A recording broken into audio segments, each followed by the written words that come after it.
हर सुबह एक जैसा नहीं होता है और आज मेरा सूरज उग रहा है इन खूबसूरत पहाड़ों के बीच।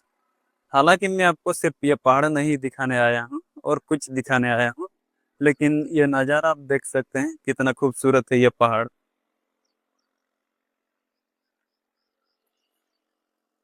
इस खूबसूरत पहाड़ के पीछे योग में बैठा है एक योगी, जिसे आदि योगी कहा जाता है। आइए साथ में देखते हैं योग में लीन उस योगी को।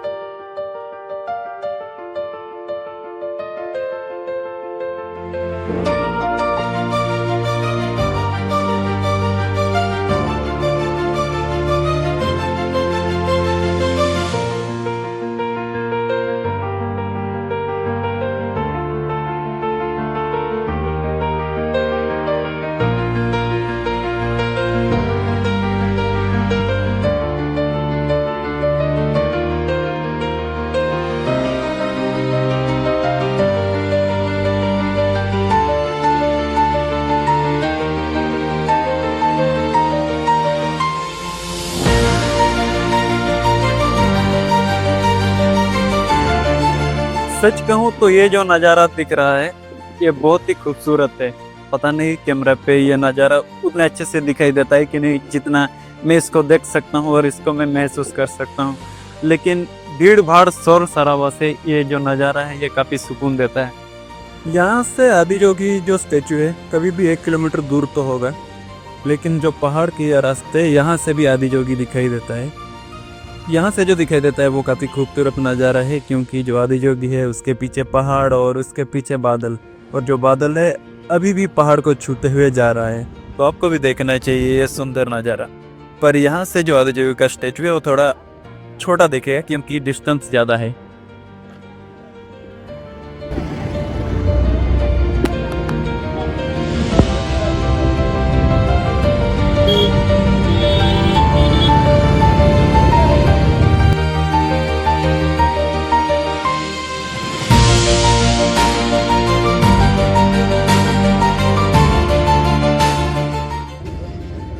अभी टाइम हुआ है 7:30 और यहाँ पे देख सकते हैं काफ़ी सारा बाइक।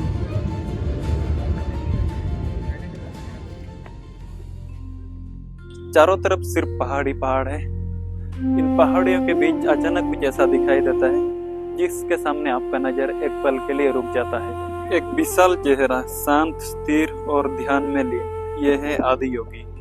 आदि योगी का अर्थ है पहला योगी। योगिक परंपरा में सिर्फ आदि योगी कहा जाता है। कहा जाता है कि उन्होंने योग को सिर्फ एक एक्सरसाइज की तरह नहीं बल्कि जीवन और अस्तित्व को समझने के लिए एक विज्ञान के रूप में प्रस्तुत किया है। एक ऐसा विज्ञान जो इंसान को सिर्फ अपने शरीर को नहीं बल्कि अपने भीतर की दुनिया को समझने के लिए दिशा की तरफ ले जाती है।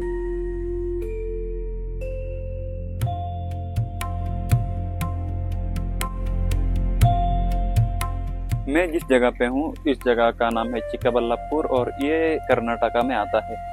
और इस शिव स्टैचू को ईसा फाउंडेशन ने बनाया है और इसका अलग ब्रांच तमिलनाडु में है। कहानी के अनुसार आदियोगी ने लंबे समय तक मौन में साधना की। लोग उनके पास आते रहे, लेकिन वे किसी को अपना ज्ञान देने के लिए तैयार नहीं थे। फिर 7 साधक उनके पास आए। उन्होंने लंबे समय तक साधना की, धैर्य रखा और आदियोगी से सीखने की योग्य बने। ये 7 साधक आगे चलकर सप्तऋषि कहलाए और कहा जाता है कि आदियोगी ने योग का ज्ञान इन्हीं सप्तऋषियों के माध्यम से दुनिया के अलग अलग हिस्सों तक पहुंचाया। जब आप आदियोगी के सामने खड़े होते हैं तो सबसे पहले आपको इसकी विशालता दिखाई देती है, लेकिन कुछ पल वहां रुकने के बाद आपका ध्यान इसके चेहरे पर चला जाता है। चेहरे पर कोई बेचैनी नहीं, कोई जल्दबाजी नहीं, बस एक गहरी शांति। और शायद यही इस प्रतिमा की सबसे खूबसूरत बात है। ये बस एक प्रतिमा नहीं, ये एक विचार है, ये एक दर्शन है और खुद को जानने के लिए एक यात्रा है। दुनिया में सिर्फ शिव भगवान ही ऐसे हैं जो आपको आपसे मिलाने की कोशिश करते हैं। वे कहते हैं कि भगवान आपके भीतर है, आप भी शिव है और आपकी पूरी दुनिया सृष्टि है।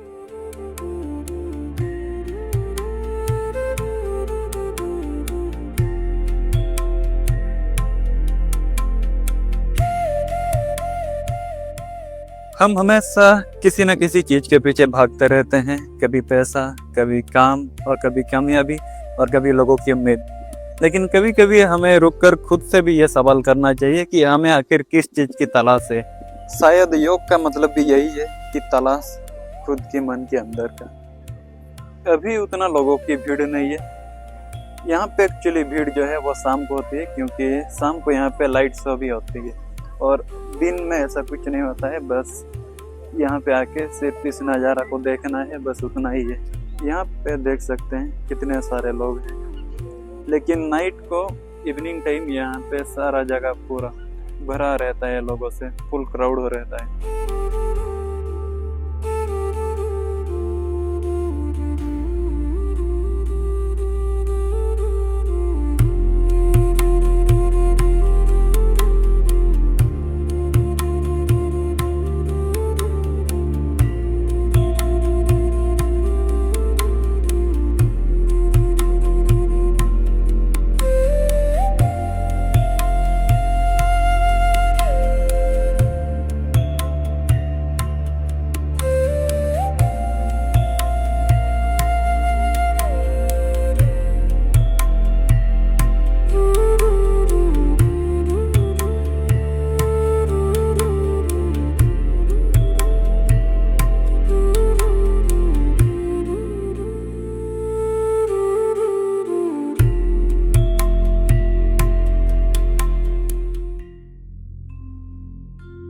यहाँ के नज़ारे शहरों की भीड़ भाड़ से बिल्कुल दूर है, जिनकी खूबसूरती की कल्पना आप जितना भी कर लें हर बार उससे कम ही पाएंगे, क्योंकि कुछ खूबसूरत चीजें सिर्फ देखी नहीं जाती, उसे महसूस किया जाता है।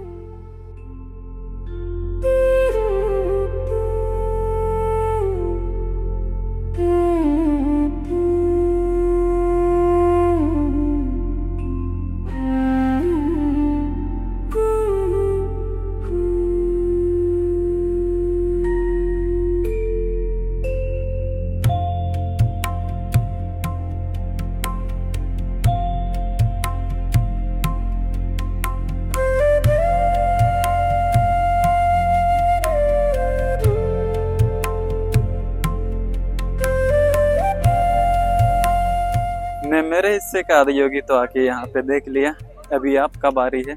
और यहाँ पे आने के लिए ऐसा कुछ नहीं कि आपके पास पर्सनल व्हीकल होना चाहिए। यहाँ पे KSRTC सर्विसेज अवेलेबल है, BMTC सर्विसेज अवेलेबल है और ओला उबेर का तो है ही। और बेंगलोर से इसका डिस्टेंस है लगभग 60 किलोमीटर, तो उतना आने के लिए दिक्कत भी नहीं होता है। और यहाँ पे खाने के लिए भी रेस्टोरेंट सभी है और लेडीज़ के लिए, जेंट्स के लिए भी वॉशरूम सभी फैसिलिटीज है। किसी तरह का कुछ प्रॉब्लम तो उतना है नहीं जितना मेरा एक्सपीरियंस है। यहाँ आने वाले हर इंसान की वजह अलग अलग हो सकती है। कोई घूमने आता है, कोई आध्यात्मिक अनुभव के लिए, कोई इस विशाल प्रतिमा को देखने और कोई शायद सिर्फ अपने मन को थोड़ा शांत करने। लेकिन वजह चाहे जो भी हो, हर किसी के लिए ये जगह एक अलग ही कहानी छोड़ जाती है।